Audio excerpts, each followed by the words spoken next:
আজকে যদি আমরা সেরকম সমাজ উপহার দিতে চাই, এই জাতিকে সভ্য জাতিতে পরিণত করতে চাই, তাহলে কোরআনের রাজ কায়েম করতে হবে। ইনিল হুকমু ইল্লা লিল্লাহি, একমাত্র পৃথিবী আল্লাহর, এই জমিন আল্লাহর, আমরা আল্লাহর। এখানে শাসন প্রতিষ্ঠা হবে একমাত্র আল্লাহ তাআলার। আল্লাহ শাসনের মাধ্যমেই, কোরআনের আইন প্রতিষ্ঠার মাধ্যমে, সৎ লোকের শাসন প্রতিষ্ঠার মাধ্যমে এই পৃথিবীর অশান্ত পৃথিবীকে শান্ত এবং সুশৃঙ্খলা সম্ভব।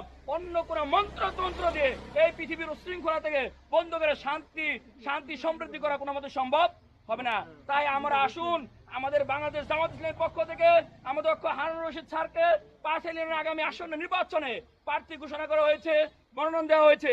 আমরা সকলে কাঁধে কাঁধ মিলে ঐক্যবদ্ধ হয়ে ইসলাম প্রতিষ্ঠা করার জন্য, আল কোরআন প্রতিষ্ঠা করার জন্য, ইসলামী আসন শাসন প্রতিষ্ঠা করার জন্য, আল কোরআনের রাজ কায়েমের জন্য, সত্যকে শাসন প্রতিষ্ঠা করার জন্য, দুর্নীতিমুক্ত বৈষম্যহীন অন্যায় জুলুম মূলোৎপাটন করে আল কোরআন শাসনের প্রতিষ্ঠা করার জন্য আমরা হারুন স্যারকে কাঁধে কাঁধ মিলিয়ে হাতে হাত রেখে ঐক্যবদ্ধ হয়ে নিজের জানমাল ছোট্টটুকু বিলিয়ে দিয়ে কাজ করে হারুন স্যারকে বিজয়ী করে বিজয়ের মালা গড়েই পড়ে তারপরে আমরা ঘরে ফিরবো ইনশাআল্লাহ।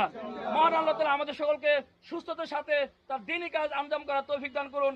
আমিন। আসসালামু আলাইকুম ওয়া রাহমাতুল্লাহি ওয়া বারাকাতুহু।